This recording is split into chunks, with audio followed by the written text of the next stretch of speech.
Hello, welcome to the Daily English News program in Azərbaycan Television with the most important events of the day. I'm Güler.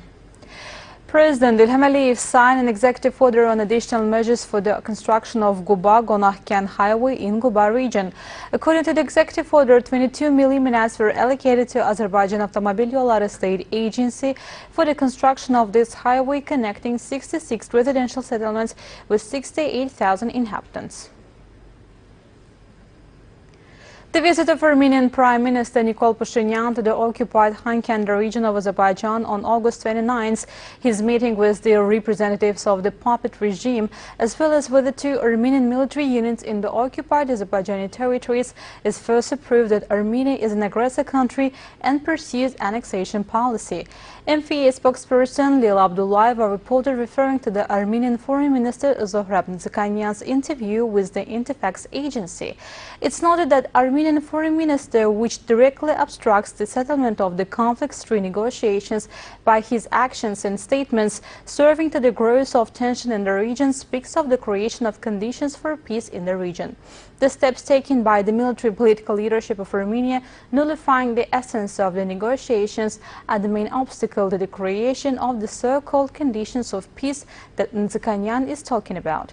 Armenia's actions in the past 1.5 months were sufficient to understand the provocative nature of this country.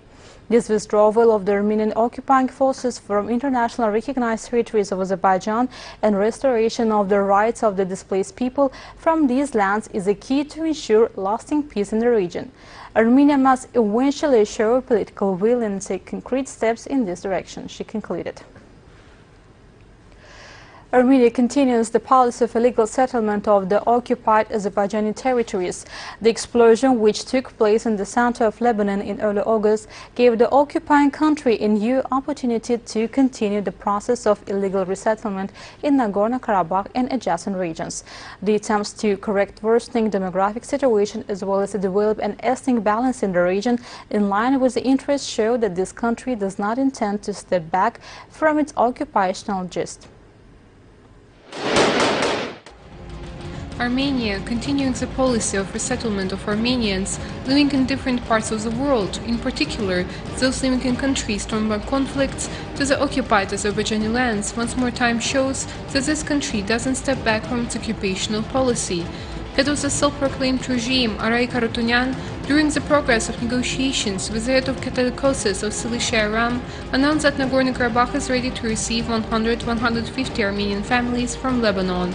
Armenian mass media never disguise the organization of current migration to the region where the Armenians are not aboriginal. In one of the articles published in 2013 by Times.am about the Syrian Armenians in Karabakh, it is stated that, despite the fact that Kashatagh is a big region of Karabakh, in 2011 only 8,500 people lived there.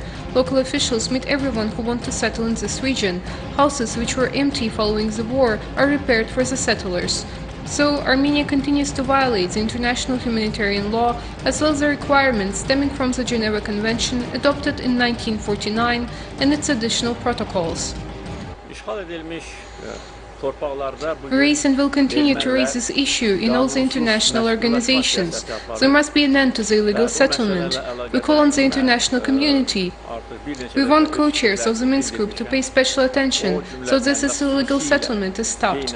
Following the explosion in Beirut, the issue of resettlement of the citizens of Armenian origin living in Lebanon to their so-called historical lands became the pressing issue in Armenia.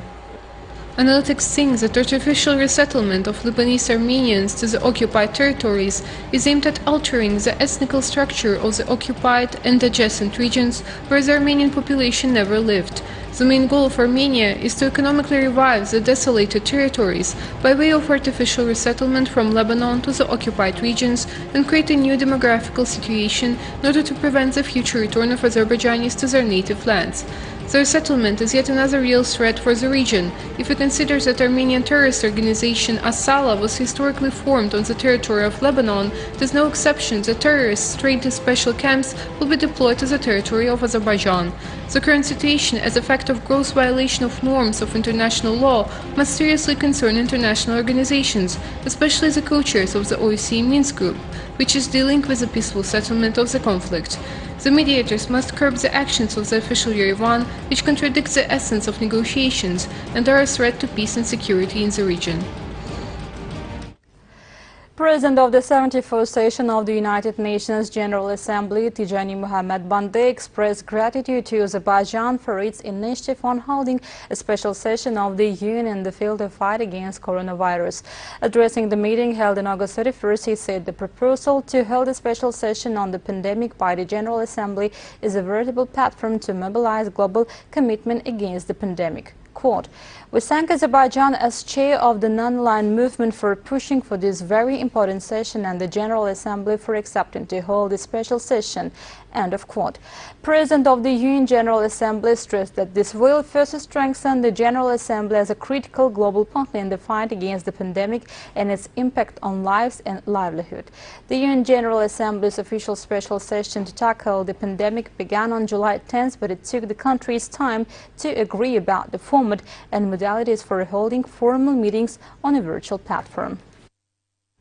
Countries that implemented flexible solution mechanisms against the global shocks created by the pandemic came out of this scourge with the least losses. The Azerbaijani state achieved effective results in protecting people's health and minimizing social-economic losses. The pandemic, being a global threat, put countries of the world to two difficult tests. The first one is protection of people's health, and the second is the minimization of the economic crisis and its social influences. Back when the coronavirus emerged in the Far East, Azerbaijan launched preventive measures. More effective steps on the next stage first of all limited the spread of the disease, necessary measures for treatment of the infected were taken, and on the other hand, the state managed to minimize the effects of the economic recession created by the pandemic. The infrastructure built in recent 17 years, as well as prompt steps taken to improve the material technical base in connection with the new situation, assured a more sustainable fight against the global force majeure. These and other factors gave us the opportunity to keep the situation under control. I should note that there are currently 46 hospitals for COVID-19 patients in the country. Of these, 41 hospitals were built in the last 17 years. As a result of the implementation of state programs on the socio-economic development of the regions, modern medical centers have been established in all our districts and cities. It is not too difficult to imagine what problems we could have faced today if we hadn't taken this step in time. I can say with full responsibility that if these hospitals had not been built on time, we would be in a very difficult situation today. The hospitals were not only built, they were supplied with the latest equipment, and this process continues today, stated President İlham. First of all, quality examination was required to keep the disease under control. The increase of the number of laboratories from 6 to 45, the conduction of more than 900,000 tests so far, are vital for the health of our citizens and contain the spread of the disease. In the pandemic period, even countries with the most leading medical experience and infrastructure were faced with the problem of placing patients.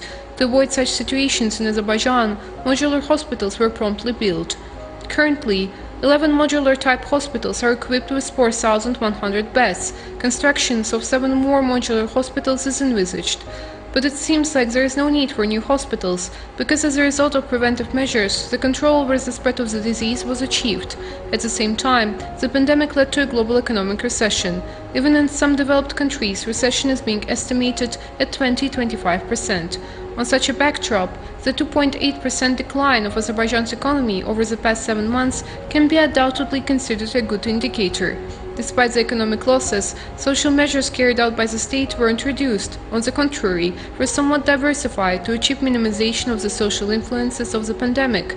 Social packages cover about half of the country's population, around 5 million people. Of course, the pandemic has had a negative impact on both the country's economy and the social situation of the people. Tangible steps are being taken to reduce the consequences of this impact. About 5 million people are covered by a large social package.